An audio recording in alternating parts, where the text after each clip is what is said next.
राधे राधे महाराज जी।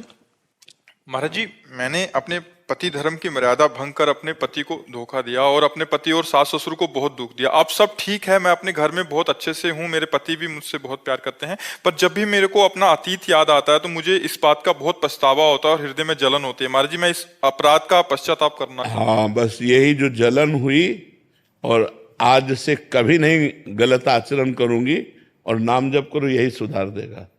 अब दोबारा कभी गलती नहीं होनी चाहिए जीवन में।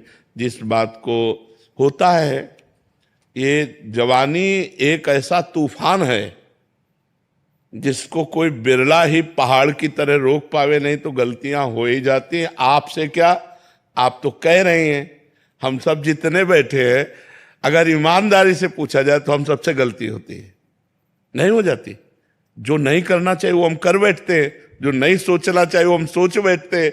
अब अपने को चाहिए कि अगर अब होश आ गया हो कि अब हमसे, तो हम कभी अब दोबारा वो गलती ना करें जो हमें पता चल गई कि हमसे गलती हो गई है। आप अपने जीवन को पवित्र रखिए और कभी हम प्रार्थना करते हैं कि अपने पति प्रेम में कमी मत आने दीजिए, क्योंकि लोक और परलोक इसी में बनेगा, धर्म से चलने से। और इधर उधर से माताओं बहनों से ये प्रार्थना है कि अपने जीवन को बहुत संजो करके रखिए, बहुत पवित्र रखिए, कहीं किसी संकट में न फंस जाए, कहीं कोई ऐसा व्यक्ति ना हमको मिल जाए जो हमारा दोस्त बनकर दुश्मन का काम कर दे। पता थोड़ी चलता है, छल कपट करके लोग आजकल ऐसा मुखौटा दिखाते हैं कि लगता है बहुत प्यार करता है, और जब परिणाम में देखो तो छल कपट नजर आता है। तो बहुत बच करके माताओं बहनों को और पुरुष को भी एक दूसरे से सावधान। तो आजकल हमको चाहिए कि हम थोड़ा अपनी बुद्धि को ठीक करें, नाम जप के द्वारा भगवान के संतों का संग करके अपनी बुद्धि शुद्ध करें और गलत आचरणों से बचें। गलत आचरणों में भय और अशांति के सिवा कुछ नहीं मिलेगा। आप देख लो, एक भय मिलेगी, एक अशांति मिलेगी, और अगर हम उसे धर्म से सेवन करें तो हमें सुख मिलेगा, हमें शांति मिलेगी। तो सुख शांति धर्म में है, अधर्म में नहीं है। और हम धन्यवाद देते हैं आपको कि आपने हिम्मत करके अपनी कमी को समाज में कहा। आप आगे से कमी मत कीजिए, अपने पति से प्यार कीजिए। मैं पूरे उनकी तरफ समर्पित हूँ।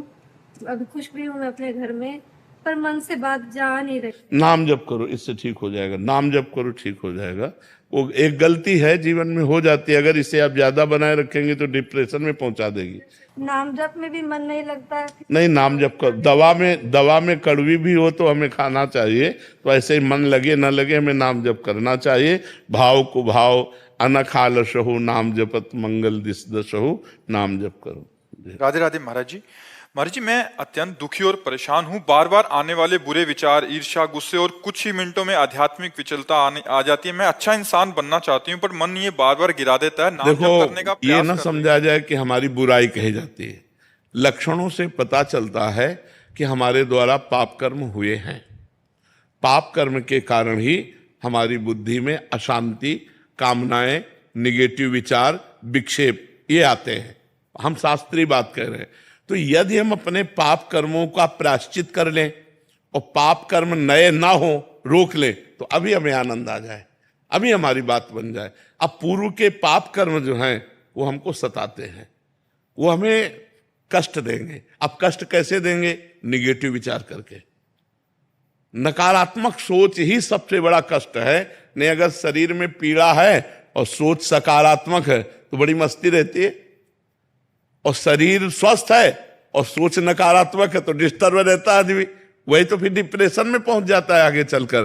तो हमें लगता है हमें अपने पापों का प्रायश्चित करना चाहिए, बार बार उस बात का स्मरण करके जलन पैदा करना और भगवान का नाम जप करना, और आगे से वो पाप ना करना, तो बढ़िया बात हो जाएगी। अब हमारी बात को अन्यथा ना लेकर के अपने जीवन को अच्छाई की तरफ ले चला जाए। किसी को भी अगर ये बातें हैं तो हमारे अंदर पाप कर्म जमा हो चुका है, अब हमें उसे नष्ट करना है। और पाप कर्म जमा करना अच्छा लगता है, लेकिन नष्ट करना बहुत कठिन होता है। एक आदमी का एक अपराध आजीवन कारावास, 5 मिनट की घटना और पूरे जीवन नरक भोगो, जेल। तो सोचो, हम लोग कई ऐसे पाप हैं जिनको हम व्यक्त नहीं करते। भ्रूण हत्या, गर्भ हत्या या कई ऐसे अपराध हैं जो हम गुप्त रख जाते हैं और वही गुप्त अपराध हमारे हृदय को जलाते हैं। तो हमें चाहिए कि गलती सबसे होती है, हम अपना प्रायश्चित करें, भगवान नाम जप करें, आगे से कभी ऐसा गलत नहीं करेंगे, ऐसा नियम ले तो हमारा जीवन आनंदमय हो जाए। महाराज जी, मैंने अपने आप को कभी भी किसी परपुरुष से टच नहीं कराया और ना ही शादी से पहले ना ही आज। महाराज जी, अपने पति हम के अलावा धन्यवाद कभी किसी का देते सोचा हैं, भी नहीं। धन्यवाद देते हैं। ऐसी माई बहनें अगर अपने जीवन को पवित्र रखें तो हमारे समाज का बड़ा मंगल हो जाए। ऐसी क्या प्रश्न है आप? महाराज जी, आप कह रहे हैं कि मतलब अपने पति देव के अलावा मेरा कोई वो नहीं है, बट लेकिन महाराज जी हम दोनों में लड़ाई भी हो जाती है और गुस्से में अपशब्द हो जाते हैं। क्या मैं पतिव्रत स्त्री हूँ? हाँ, पतिव्रता बिल्कुल।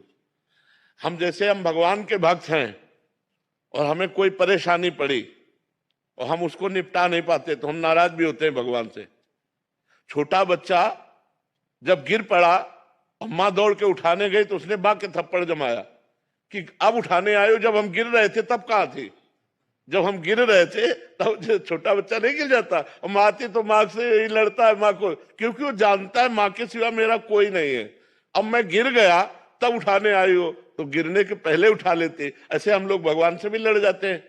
तो कभी कभी जैसे आप पति से लड़ जाते हैं, ऐसे हम परम पति से लड़ जाते हैं। लड़ना भी एक प्रेम का अंग है, लड़ना भी एक प्रेम का अंग है, उसे मान कहते हैं। पर वो लड़ना ऐसा ना हो कि मतलब विभत्स रूप न धारण करे, विभत्स रूप न धारण करे। प्यार भाव हम आपको प्रणाम करते हैं और धन्यवाद देते हैं कि ऐसे ही जीवन निर्वाह करना चाहिए। हमारा सनातन धर्म इसी की आज्ञा करता है, पर पुरुष स्पर्श का त्याग करके अपने पति में भगवान की भावना रखना। नहीं महाराज जी, मैं अपने पति से बहुत प्रेम करती हूँ, लेकिन जब उन्हें किसी काम से दूर जाना पड़ता है तो मैं बहुत विचलित होने लगती हूँ, मानसिक बीमार सी बन जाती हूँ। भगवान के पद पर रहकर इस प्रेम को कैसे संतुलित करूं? नहीं, ये नहीं हो सकता, ये ऐसा ही है। जब से तुम बिछुरे पे प्यारे कबहु न पायो चैन, रस बिन दुखन लागे नैन। जो मैं ऐसा जानती प्रीति किए दुख होए, नगर ढिढोरा पीटती अजी प्रीति न करियो कोई।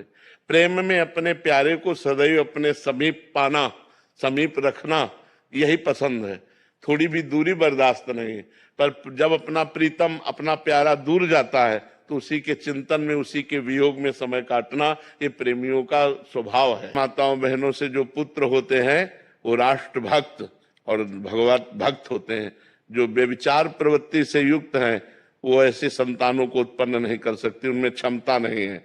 ये जो गर्लफ्रेंड बॉयफ्रेंड चला है, गंदी बातें चली है, ये बहुत खतरनाक है। हम मतलब हमारे हृदय शीतल होता है जब कोई कहता है मैं धर्म से चलता हूं, मैं कभी किसी को इस गंदी बातें नहीं। ये तो एक मतलब आश्चर्य की बात है। नहीं, आज तो बच्चियां एक बॉयफ्रेंड, फिर ब्रेकअप, फिर दूसरा बॉयफ्रेंड, फिर ब्रेकअप, फिर तीसरा बॉयफ्रेंड। ये क्या चल रहा है? ये चल क्या रहा है? गंदी बातें हैं कि नहीं? गंदी बातें, कितनी गंदी बातें। हमारा जो भारत देश है वो धर्मयुक्त है, तो हमारे सनातन धर्म में वो एक बार जिसका स्पर्श हो गया आजीवन उसी के निर्वाह किया जाता था। इसीलिए बड़े बुजुर्ग ब्याह कराते थे। लड़की लड़का परस्पर देखा नहीं, बड़े बुजुर्ग ब्याह करा, पूरे जीवन निर्वाह होता था। और यहाँ प्रेम विवाह होता है, साल भर में तलाक हो जाती है, 6 दिन में तलाक हो जाती है। प्रेम करे तो थोड़ा निर्वाह करना भी सीखे।